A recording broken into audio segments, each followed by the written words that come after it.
Touching yes. Hello, everyone. This is Priscilla.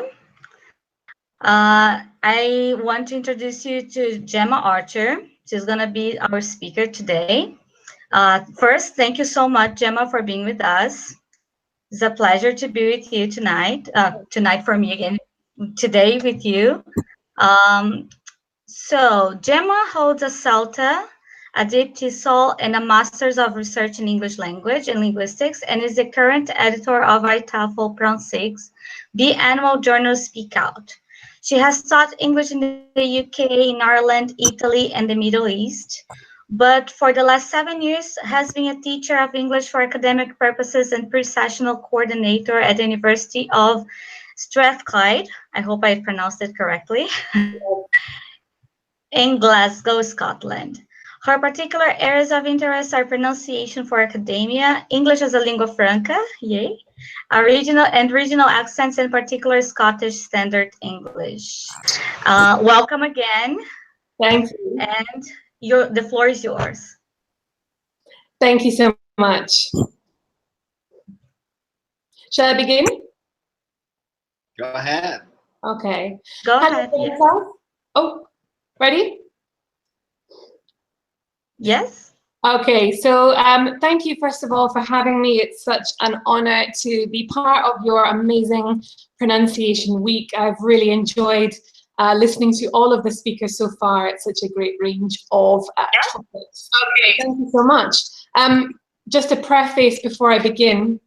I'm based in Glasgow in Scotland, and we've had some very bad weather recently, lots of snow. I was intending to do this from my office in the university, but we've actually been snowed in, so the university is closed. So I'm doing this from home, and I apologize. I have some neighbors who've just decided to start doing some DIY. So there's been lots of banging and drilling. I really hope that they don't do that throughout the talk. So if it does happen, 1,000 apologies, and I hope that you can still hear me regardless. So as Priscilla mentioned, my name is Gemma Archer. I'm based in Glasgow. I am an EAP teacher and pre-sessional coordinator at the University of Strathclyde in Glasgow, based in Glasgow there as well. So as you'll see from my PowerPoint, I'm going to be talking today about pronunciation assessment. And I'm just going to share my screen with you so you can see what we're going to cover.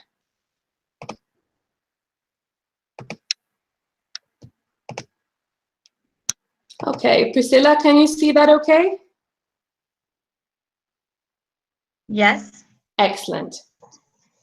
So the reason I'm talking about pronunciation assessment is because back in 2016, I conducted a 5-week piece of research. It was a classroom-based study of pronunciation, whereby I had 5 weeks of explicit pronunciation tuition, beginning and ending both with diagnostic and evaluative assessment. And so that really got me interested in assessment because I had to do research. I had to try and figure out what was the best mode of assessment to track my students' progress. And that's why I'm here today, to share with you some of the insights that I gathered while doing that piece of research. So before I tell you exactly what we're going to cover, let me just be very specific. What do I mean today when I talk about pronunciation assessment? So you'll see the lovely IELTS band descriptors. I'm sure you're all familiar with these, with a tiny little box for pronunciation on the end. This is what we think of, I think, when we talk about pronunciation assessment. We lump it in with our spoken assessment, and we very rarely separate them.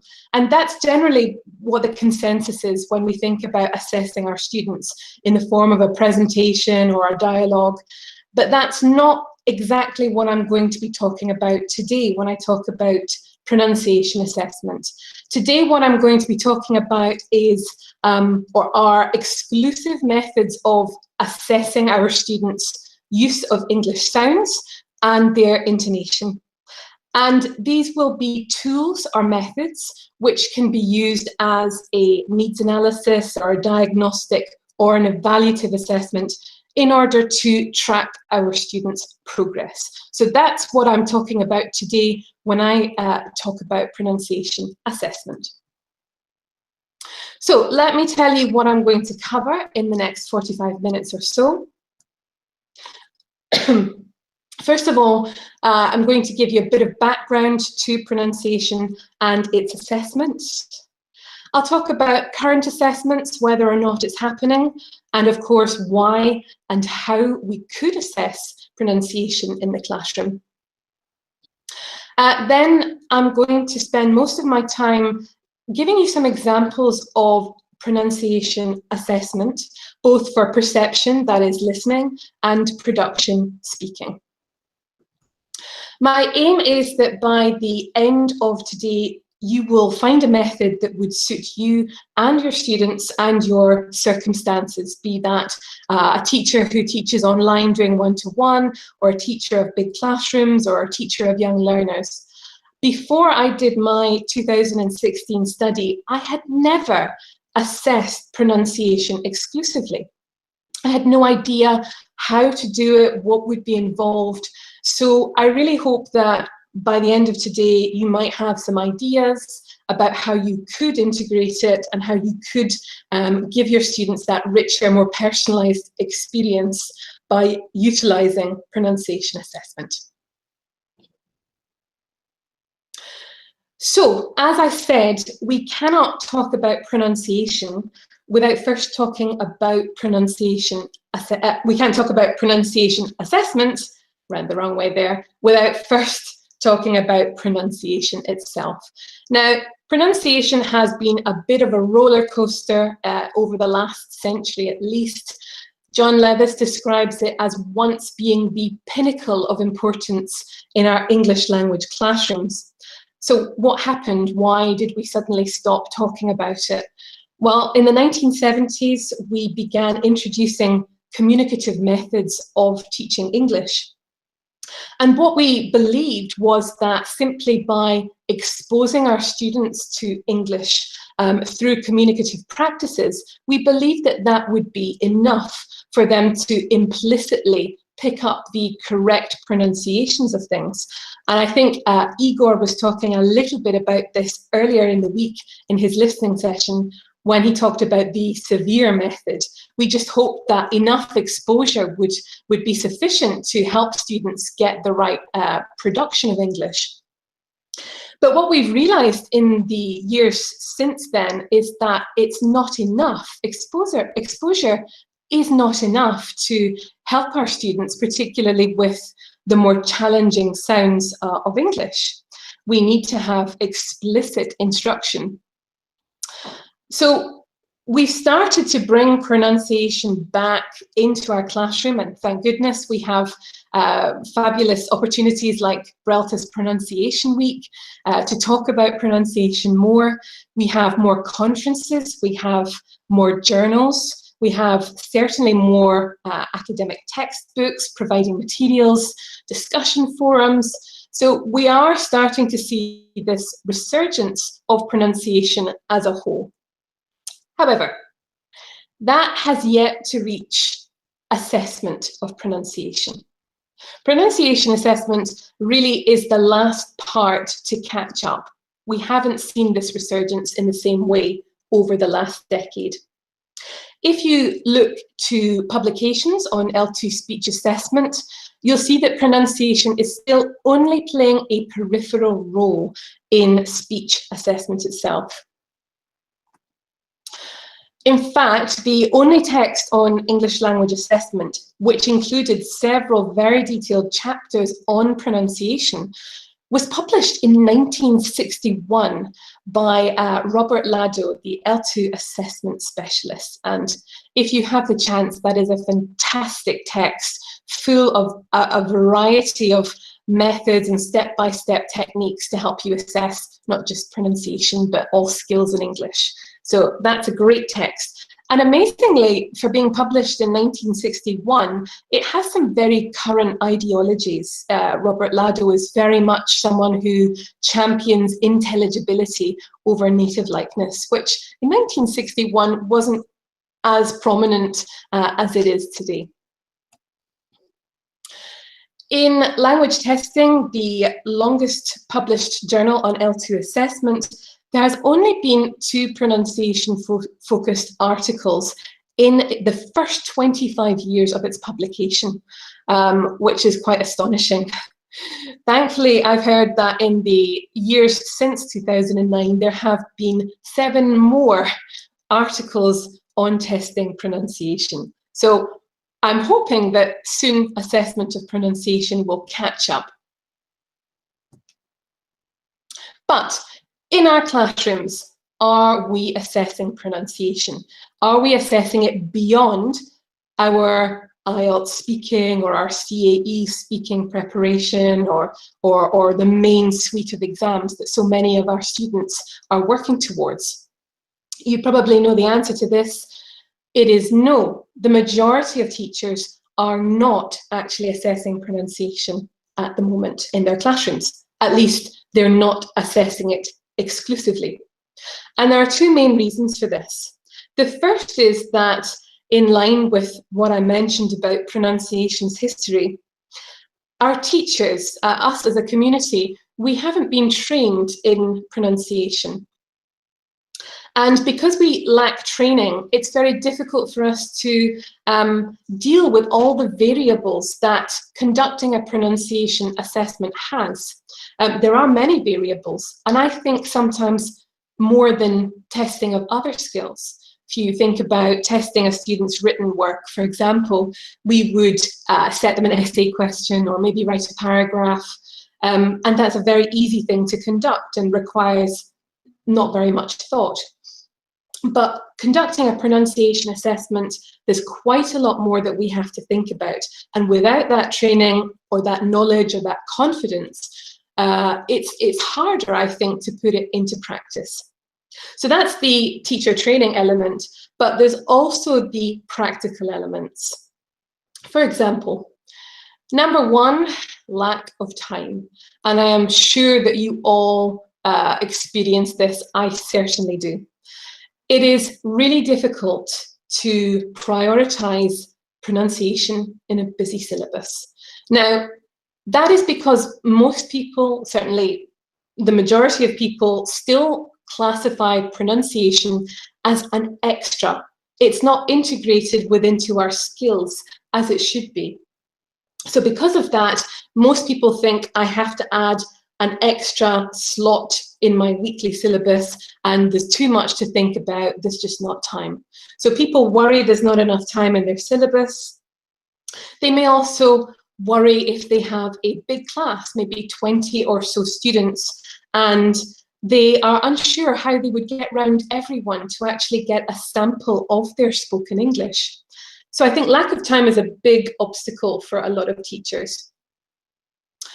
Also, the lack of test instruments.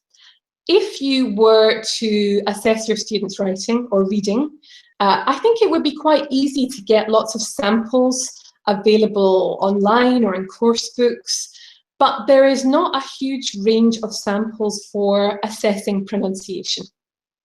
There's only a handful of texts that actually offer usable, adaptable examples. And again, if you don't have the knowledge to create your own, you may not have the confidence to produce one or know how to go about it. Contents. Should we be assessing our students' perception, their listening, their ability to hear and distinguish between contrasting sounds? Or should we just be assessing their spoken production? And if we are assessing their production, should we be assessing their segmentals, the individual sounds, or their intonation, or both? How are we going to set up the assessment? Are we doing it one-on-one with the teacher, or is it a student-to-student assessment, or perhaps a group assessment? More practical concerns, certainly equipment.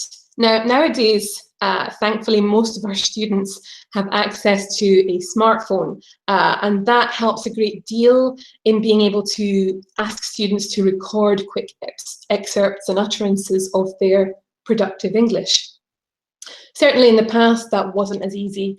Mobile phones help a lot, or having good quality recording equipment, such as a handheld recorder, something to think about. You may also think that you have a noisy classroom. Maybe you have 20 other students in there. You have to find a quiet space in order to conduct one of these assessments so you can make a good quality recording, and you may not have access to that. Another big obstacle that teachers may feel when considering pronunciation assessment, is it worth it? What we sometimes find when we assess pronunciation is that students may get higher marks in the diagnostic at the beginning of the course and get lower marks in the evaluative assessment at the end. And this is a normal part of pronunciation as a whole. If you look at any of the big studies such as Darwin and Monroe, there are always students who backslide. And I think for a teacher who may lack knowledge or lack confidence, something like that may make them feel it's not worth it. What I'm doing is having no effect, so why bother?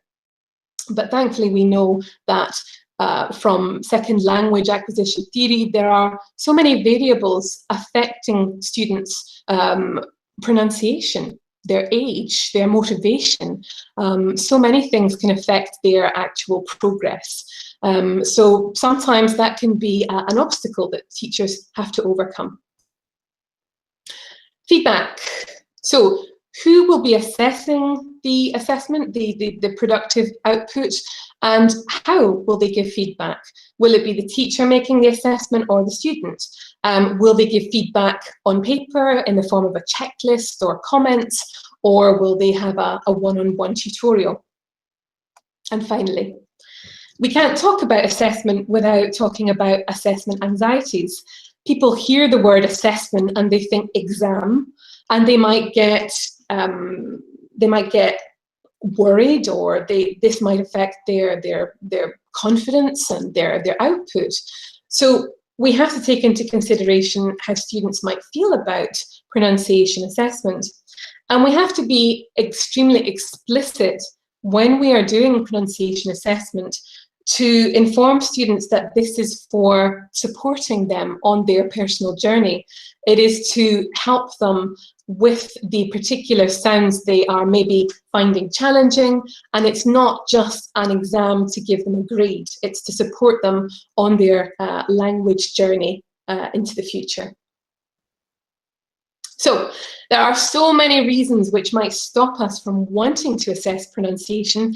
I wouldn't blame you if until now you thought, for one of those reasons, no way, it's too time consuming, I don't know enough.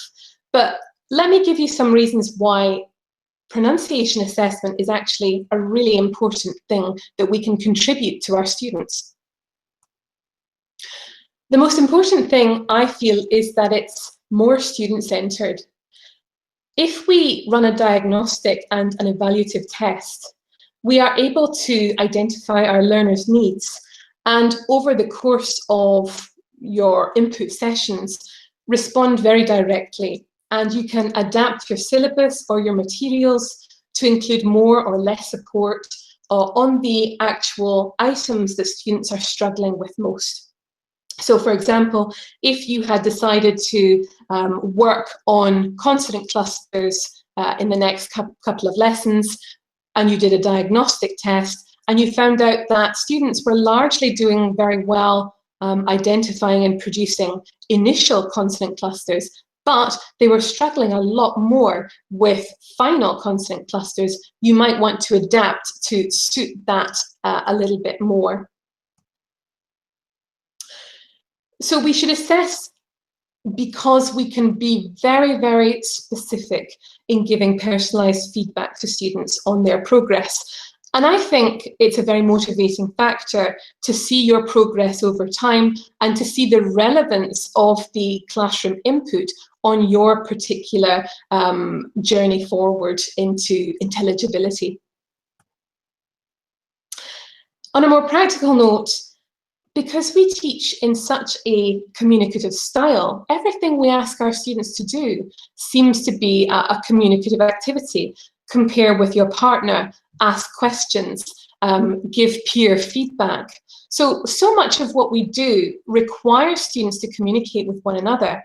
Surely helping to support them and give them confidence that they're actually producing intelligible English will benefit their confidence and benefit them during classroom practice, perhaps making them feel less inhibited to share with one another and with you as the teacher.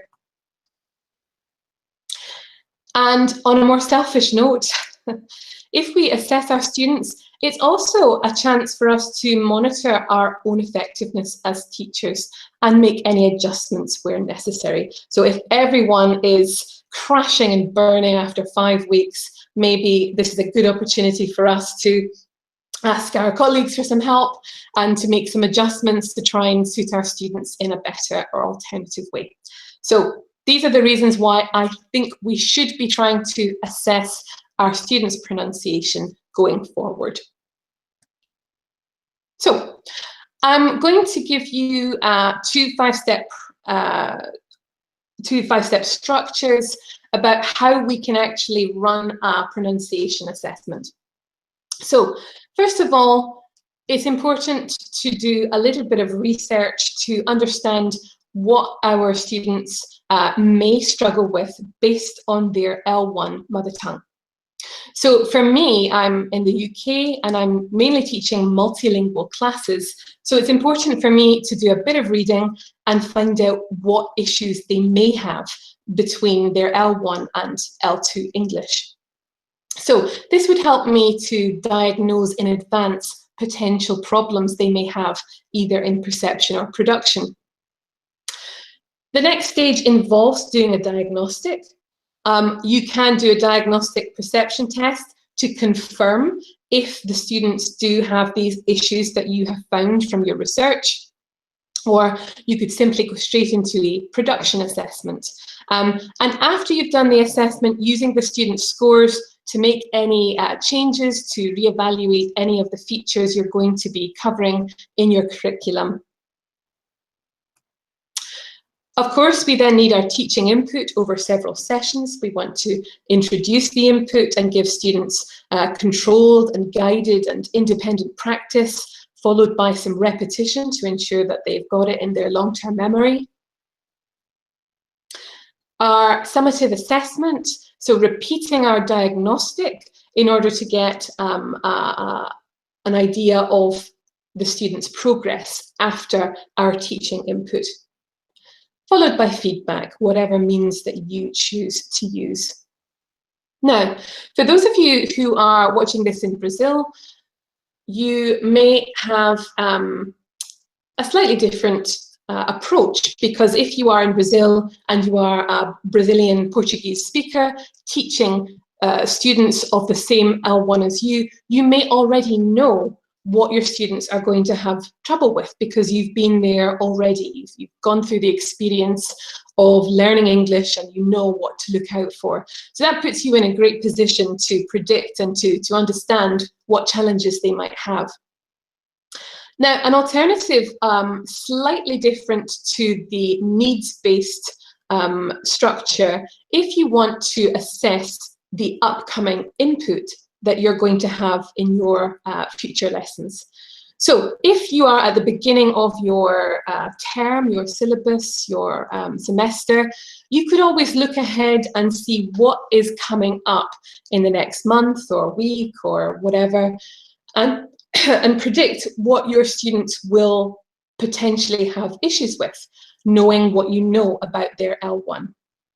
And then following the same process. So diagnostic procedure to confirm what they are struggling with. Is it what you imagined it would be? Teaching input over several sessions, followed by your summative assessment, repeating your diagnostic, then using their results to give them feedback on how they've done. So Now that I've given you some input on pronunciation assessment, on how we can do it, I'd like to get a bit more practical and share with you some examples of tests that you can maybe try out in your own classrooms. So I'm going to show you, first of all, some perception tests. That is the tests to see if our learners can distinguish contrasts, so segmental contrasts between one another. And then following that, we're going to look at some production tests. So the first test we have is a test of contextualized minimal pairs. Now, did anyone groan when they saw the word minimal pairs? Lots of people feel that minimal pairs are not very effective. And I think maybe for production, their efficacy is questionable, but certainly for perception training, I think contextualized minimal pairs or just minimal pairs themselves can be really helpful to see what students can perceive. So you'll see that in this example here, I have some sentences and each of them have a combination of contrasts. So in the first sentence, we have the contrast and bright and light, I in the second, b in the third, t in the fourth, st in the fifth, and o in the final. So that's what we would be hoping our students would be able to distinguish. So let's talk about some of the pros and cons of using contextualized minimal pairs to assess our students' perception. Well, the strengths are it allows for very targeted assessment of perceived contrasts. So we can decide in advance exactly what we want to test, which is very useful. It's also quite a flexible format. We can include a variety of sounds and change it around depending on what is coming up or what we want to assess. However, as you can imagine, writing, producing recordings, that takes a little bit of time. If you don't have time to make recordings, then a teacher's own voice reading out these sentences would allow students just as easily to distinguish these contrasts. Now, if you're like me, you might exploit your colleagues a little bit and ask them very nicely to help you out and allow you to record them. So what I did in my 2016 research, I actually asked a colleague and I asked my administrator to record for me. They both had two really interesting voices and it's great. And during the summer as well, when we have in Glasgow, we have lots of international teachers coming back. I often go and ask different people of different voices, different accents, if I can record them, so I can use them in my assessments and in my pronunciation and listening work. So if you have good speakers in your office, by all means, buy them a cup of coffee and ask them if you can record them for 10 minutes. But if they're not there, use your own voice. It will be absolutely sufficient. Another disadvantage, you probably saw on the first sentence that there could be the potential for students to predict from context what they expect to hear. Let me just quickly go back to that page. So if we look at the first example, take the first right or light, students may immediately go, of course it's going to be right.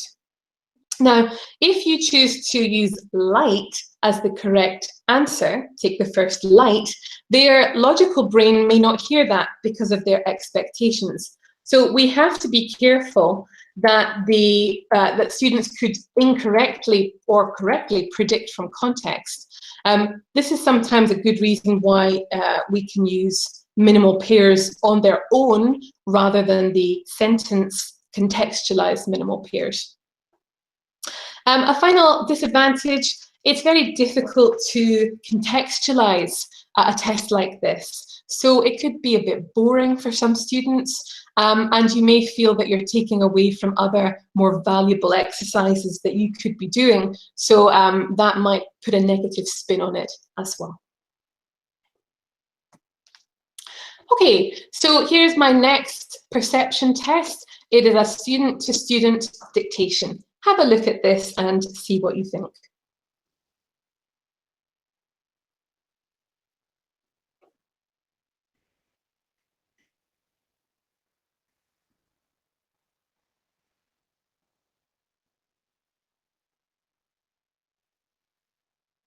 And I'll show you now.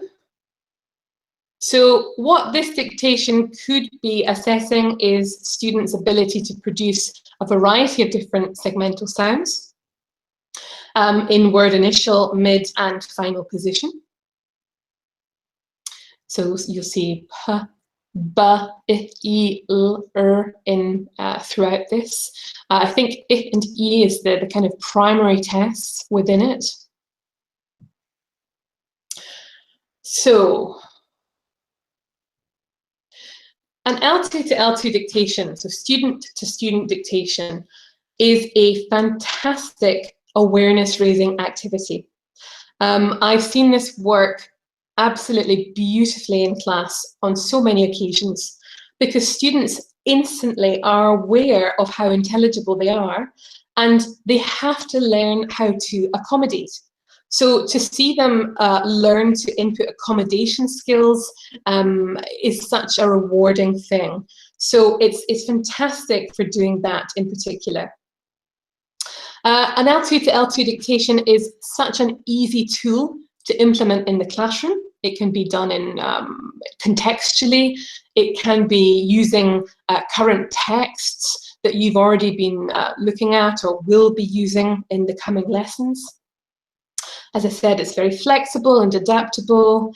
This also doubles as a production activity. You are asking students to listen to one another and write down what they hear. So you can look at what they've written down and assess whether they have perceived the right sounds or produced the right sounds in this case. Also, there's the advantage of having the L2 partner assessor. Now, we know that it's much more likely that our students will be conversing with other L2 speakers, far more than native speakers, particularly around the world. So having another student being the assessor, listening and writing down what they hear is probably very beneficial and very representative of real life.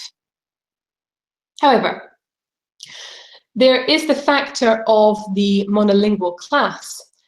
If all your students have the same mother tongue, are they going to be more attuned to one another's pronunciation? And therefore, perception issues and production issues may not be easily identified. If someone mispronounces, but it's a typical mispronunciation of a speaker of that L1, perhaps the listener already understands, regardless of any issues of the speaker's intelligibility.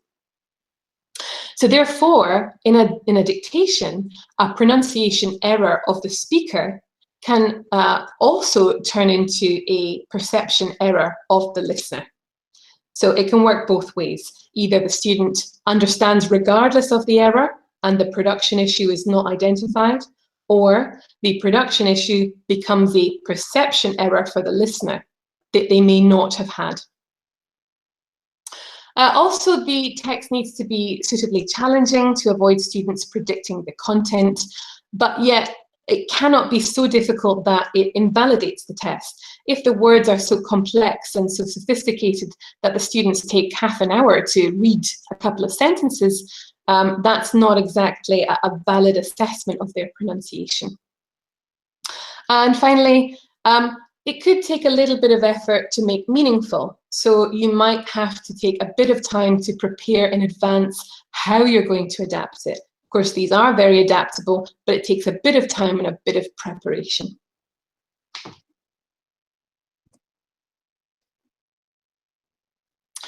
So moving on, listening for the most stressed word. So in the last two assessments we've looked at, we have been thinking about segmental production. But of course, that's only one part of pronunciation instruction.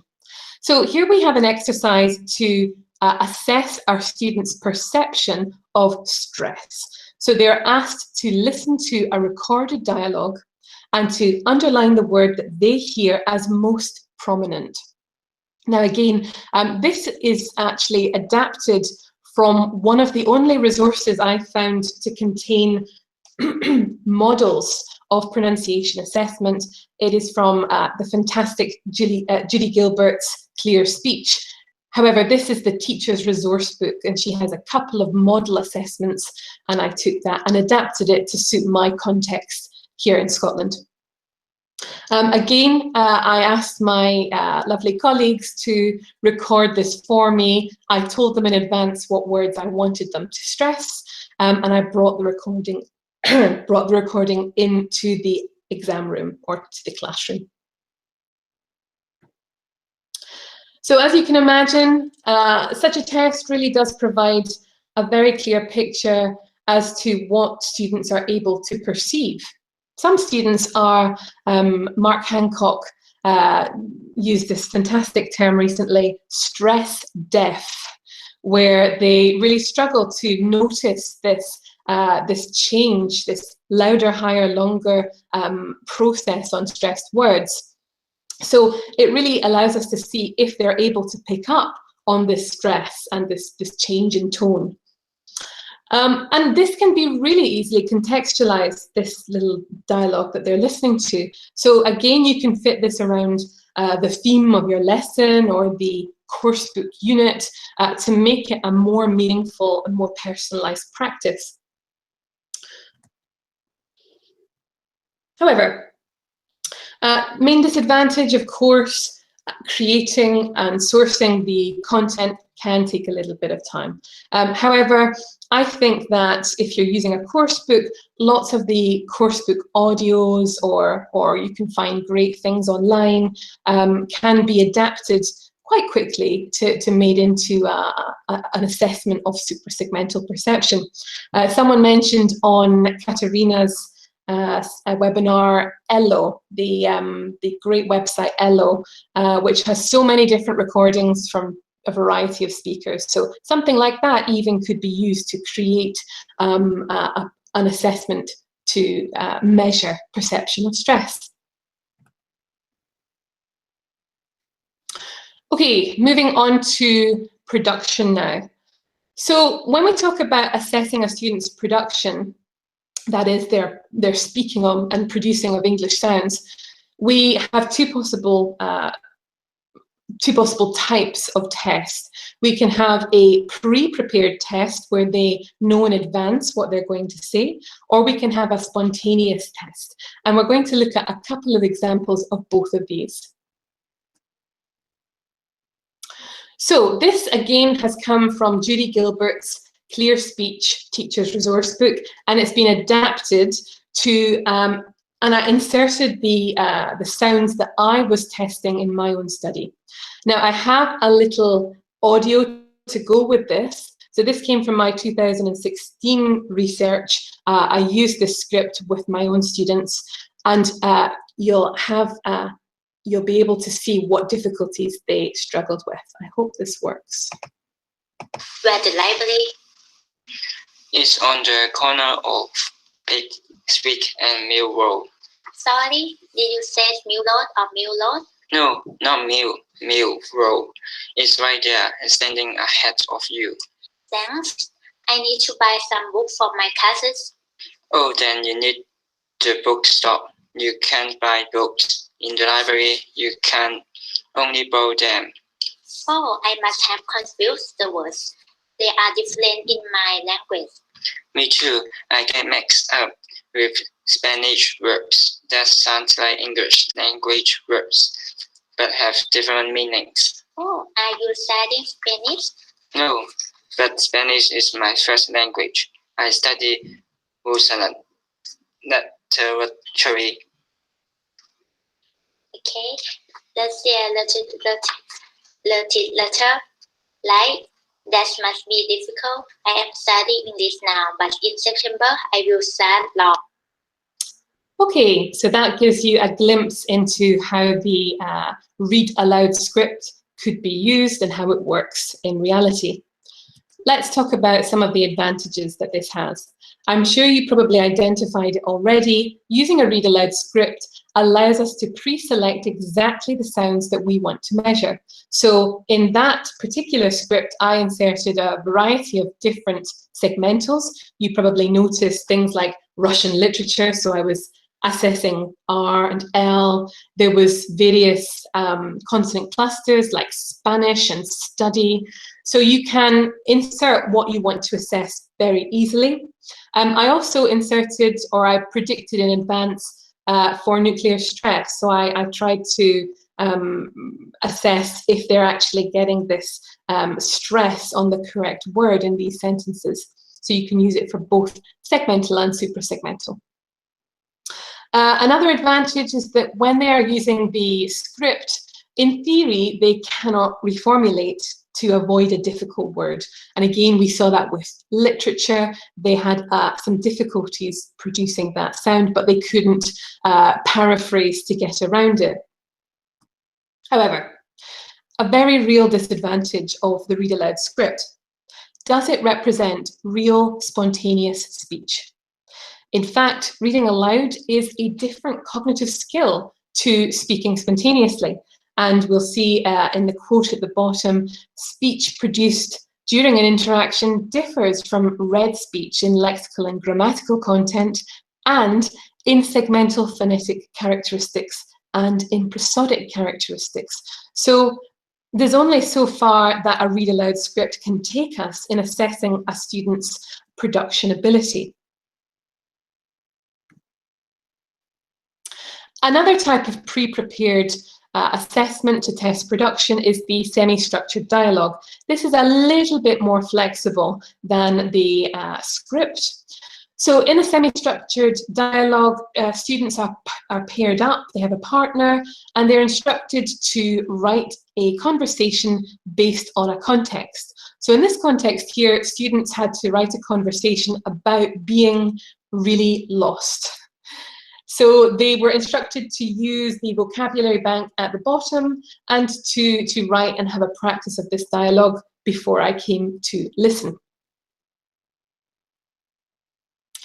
The advantages, of course, of this, well, again, we're able to pre-select sounds and ask students to insert them. This is a little bit more creative than the script, of course, which is, it's more meaningful to students. And of course, you can choose a context which suits your students and their situation. So my students obviously are coming to Glasgow for their master's course, their university studies. So it was quite likely that at some point they were going to ask for directions or have a conversation with someone about being lost because they were in a brand new city. So they were likely to recycle the content. Well, at the end of the day, a semi-structured dialogue, it is still reading aloud. So there is that issue that they're not producing spontaneous speech. Right, moving on to the final part of our assessments, the spontaneous production tests. So what I have for you here are a thing called diapics. And diapics are basically spot the difference. I'm sure all of us at some point have completed a spot the difference exercise, particularly in our childhoods. Nowadays, this is used by linguists to assess our students' spontaneous English. So I have two here for you to look at, and I also have some audio to accompany this. So students are instructed to describe what they see and identify differences that exist within the pictures. So listen to the audio taken from that assessment I used in 2016. Have a think what advantages and disadvantages this particular method of assessment would bring. In the first picture, there is maybe a dog, but in the second picture, it's a bag. And in the first one, there is a bird, maybe, and they're not a bird. And okay, so do you want to tell me one next? The first picture is evening, and the second picture is maybe it's morning. How do you know? Because the first picture have the moon on the on the sky, and the second has the sun on the sky. What about here? And the star. And what color is this? The first is the sky is dark, and the second the sky is blue. Good. Light and blue. Good. And So do you want to do the next one? Okay, in the first one, in the corner, in the first picture, there not a dog, but in the second there is a dog. And in the first, the tree, behind the tree, there's no yellow bike, but there has a yellow bike. And the camp, the color, the first one is the black, and the second one is the red. And the word. Okay, so do you want to do the next one? The first picture and the word of the bank is Tom's tent and the campus seat. And the second picture it's right, the Davidson's campus set. Okay, and I'll let you look at the second one. Same thing. In the picture, in the second picture, the left of the second picture, there are 3 sentences, but it's different. The word in the board is different from the first picture. How are they different? In the first picture, it was written in specials: beef burger 18 pence, rice and peas 66 pence, lemonade 50 pence. And in the second picture, the board was written specials: key lime pie 50 pence, sliced pineapple 80 pence, and strawberries 50 pence. And in the first graph, there is a coconut tree on the right, but in the second graph, there is a pear tree in the left. In the third picture, there is a black dog. In the second picture is the brown dog. What's the dog doing? Maybe he is sticking a duck. In the first graph, there has 2 people. They are sitting on the beach, but in the second picture, there are horses in the same position. What color house? It's red. And the door? Door is white. In the first picture, there a glass in the right corner, and in the second picture there is a green socks in the right corner. Just green? With a black spot. Okay. Okay, so now that you've had a listen to diapics in action, let's talk about some of their advantages and disadvantages. I'm sure you've already gathered for yourself what some of them are. So first of all, looking at the strengths of this type of assessment, it certainly elicits spontaneous speech from students, and it uses a simple, recognizable format. Spot the difference. As I said, almost all of us will have done that at some point, and if not, it's something that's very easy to work out from the images. This can be a really fun, interactive activity. I think particularly younger learners might like it. The pair work also, it replicates real-life dialogue and turn-taking. And one of the benefits of diapics is that there are some ready-made. So if you go to the website there, the UCL website, there's a range of diapics that you can choose from that are used to assess certain segmental features. Now, the reason that I didn't use these ones from UCL was that they didn't include all of the different segmentals that I wanted to assess. So I had to actually create or find an artist to create my own. So that brings us very nicely into disadvantages.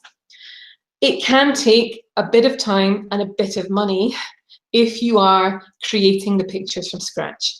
I don't think you need to. I think there's so many resources you could use instead of having to make your own, but certainly that's the reality if you do choose to prepare your own.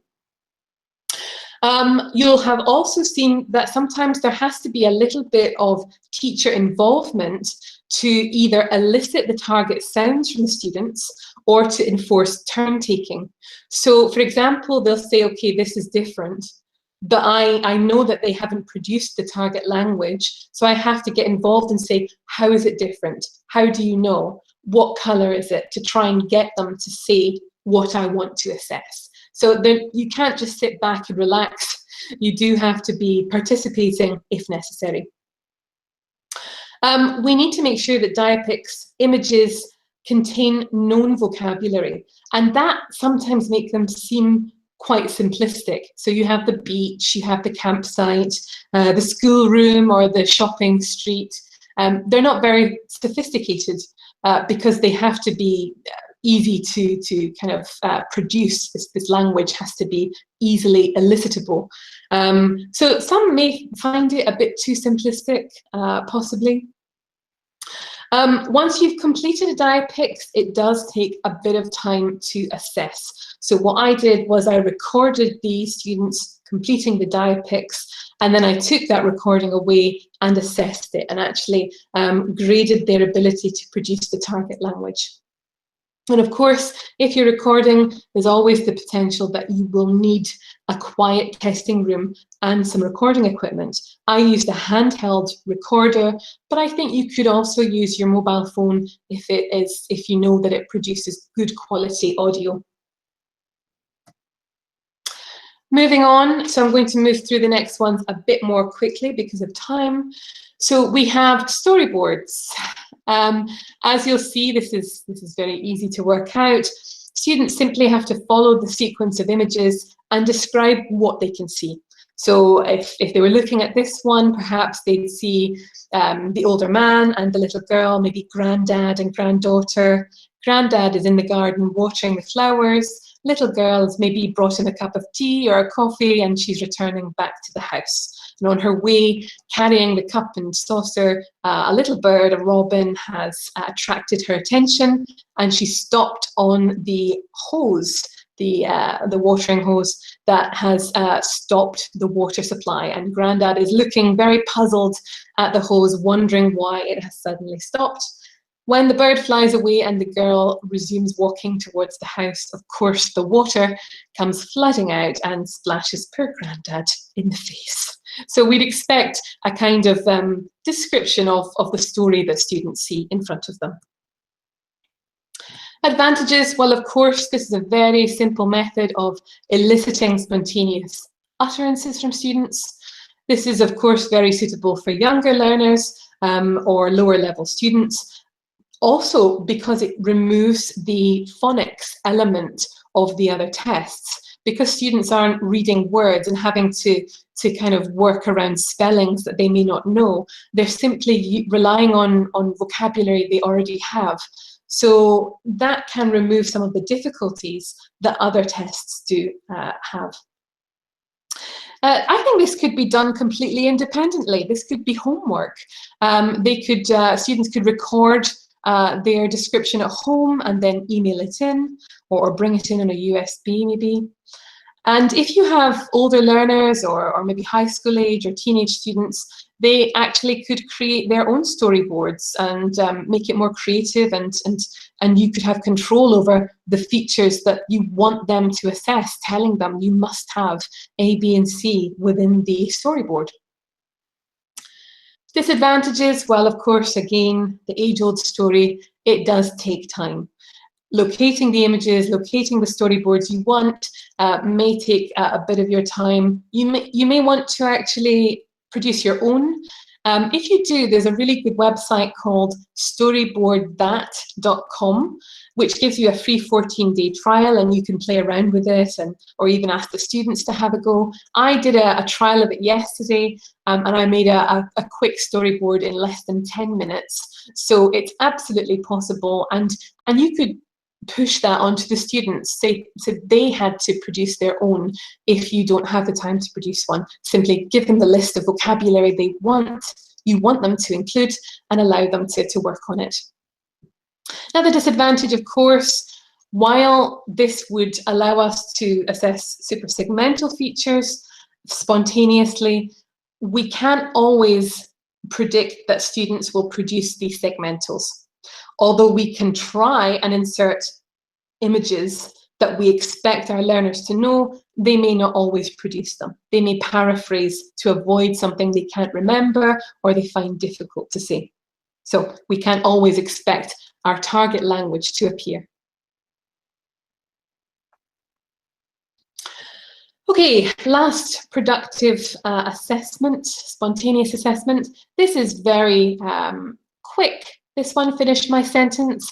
Have a look at the 6 sentences.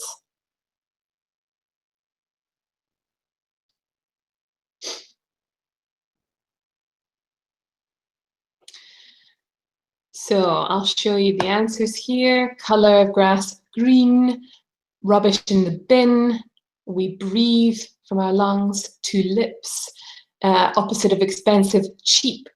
Another word for sick, ill. So in having these 6 short sentences, we are eliciting from students the if-e contrast, something that many students find very difficult. I really like using this. This can be implemented student to student rather than teacher to student, so it's lots of advantages for it.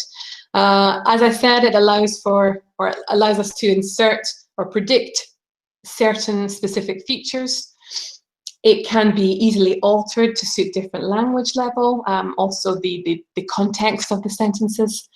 I think one of the strengths of this type of assessment is it can double as a really fun retrieval game for students to practice their new vocabulary, and also for more adept learners as well. It can be an interesting mode of assessment. We could use finish my sentence to test syllable stress as well as, or suprasegmentals, I should say, as well as segmentals. So if you had been teaching the difference between words, for example, that had 2-syllable nouns and verbs, you could alter your sentences to elicit from students 2-syllable verb or noun with the correct stress. Disadvantages, well, it does only allow for a single word utterance. So while it's spontaneous, it's very short. The questions also need to be achievable in terms of the content or general knowledge. So you need to be aware that you have to balance the knowledge of your students with the features that you're hoping to assess. So we're coming to the end now of my presentation. I'm sure you may have been wondering, well, these are all well and good, Gemma, but how would I assess all of these different activities? Well, I very much want to keep it simple. And what I did when I assessed my students is on a scale of intelligibility. So I decided that my scale would have 3 points. 0 would be given to a student if the sound they produced was completely unintelligible or wrong. For example, if they said an L instead of an R, I'd give them 1 point if the sound was intelligible, but only through the context of what they were saying. And a 2 would be given if the sound they produced was perfectly intelligible. For assessors, of course, if you are an L2 speaking teacher, you are in an ideal situation to assess your students' English and their production, given that you know the context that they will be using their English in, and being an L2 tutor as well, you will have that background, and that is who they're going to be speaking with more often, other L2 speakers. So if you're an L2 speaker, you make a great assessor. You can also ask that students assess one another in a peer situation. And if you want to do that, but you also want to just keep an eye on it, you can always ask them to record any assessment they do on their mobile phone, and you can listen back to double check that what's going on is intelligible. So, for me, the ideal assessment is one that is personalised around our students' needs and enables teachers to provide specific feedback and guidance to them. It's a test that can be applied both in a diagnostic and summative format, meaning that once you've made it, it can simply be repeated in order to establish any progress. An ideal assessment should measure both pre-prepared speech, but also spontaneous input too. So if you're using a pre-prepared assessment tool, such as a script, we know that that will not assess spontaneous speech. So adding in a second part to allow you to also assess the spontaneous utterances is a really good idea. That could be the script followed by diapics or the storyboard, or maybe some questions in which students will hopefully elicit, you can elicit the target language. So that has brought me to the end of this session today. I really hope, as I said at the beginning, if pronunciation assessment is something that you have never done or didn't feel confident enough to do, this has maybe given you some ideas about how you could include it and why it's really useful for you as a teacher and your students as well. And thank you very much. Thank you, Gemma. Barbara? Yes. Gemma, we have a question. Can you listen to me? Just bring up, there we go. Yes, can you listen to me? I'm listening to you. All right, we have a question here from Natalia Guerrero. Okay. And she says, thank you for an enlightening talk. Loved the different tasks for assessing pronunciation. What standards, parameters, criteria do you use to assess pronunciation, considering how intelligibility can be impacted by the listener's exposure to the features of that accent? 2, intelligibility is co-constructed in interaction.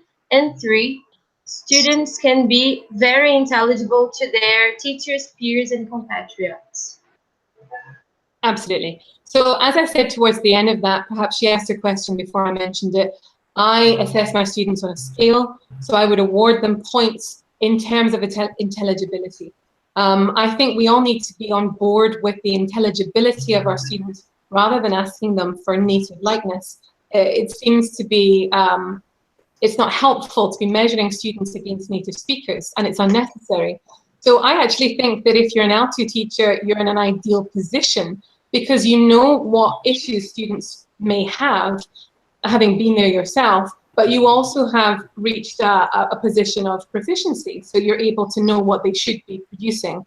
So I think an L2 teacher is a very good assessor of a student's productive English. For me, when I did it, I had to involve extra colleagues, an L2 colleague and also another L1 speaker, because I didn't want my assessment of them to be based on what I felt they should be producing to be intelligible. So sometimes it's really helpful if you have a co-tutor to say, let's work together. Can you listen to some of these recordings? Let me know what you think. Involving the students, but also having a listen in yourself on any mobile recordings you make. So maybe there's a variety of ways that you can ensure that you're focusing on their intelligibility. I don't know if that answers her question completely. I believe it does. Okay.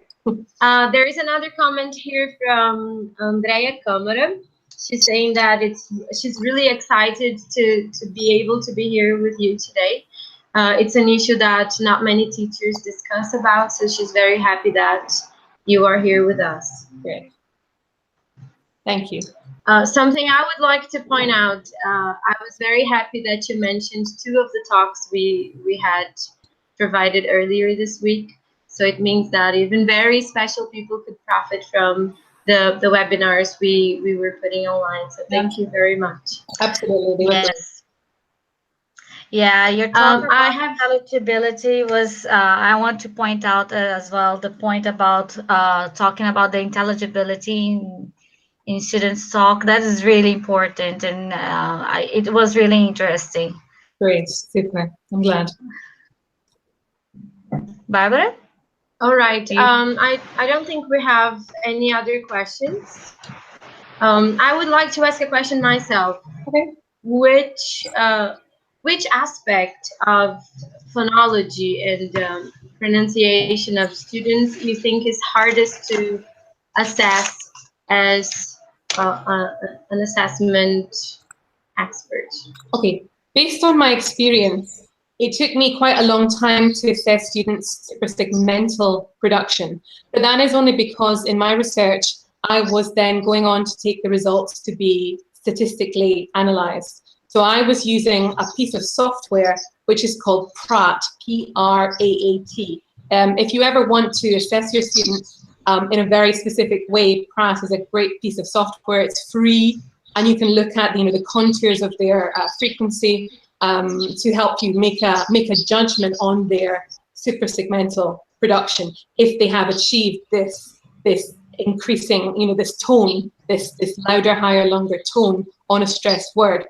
However, I found that some speakers, it was quite easy, if I knew in advance what word I hoped them to stress, it's quite easy to hear if they've got this kind of pitch over the stressed word. So it's slightly more difficult to do that. But once you've done a couple of them, I think it's okay, and you get into a good rhythm, and it's okay to actually assess suprasegmentals.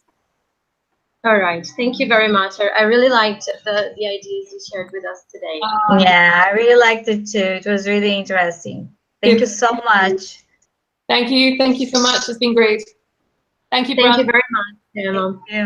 Thank you for being with us. My pleasure. All right, I'd like to remind everybody of the certificate. So we have opened the link. It's bit.ly/BrELT pronoun. Just a minute because I got lost. Okay, BrELT Pron Week 2018 certificate. So repeating, bit.ly/BrELT Pron Week 2018 certificate. The link will be available for the next 15 minutes, and then we're gonna get it closed. I also want to tell you that tomorrow is our last day, and we have our very own Tiago Veiga talking about ELF awareness in pronunciation teaching at 10 o'clock in the morning. And followed by Tiago, we're gonna have Mark Hancock talking about pronunciation teaching going beyond listen and repeat. So 2 amazing talks we cannot miss to end our pronunciation week. Gemma, thank you very much once again. Thank you, everyone. Thank you, Gemma. Thanks a lot. Bye. Bye-bye.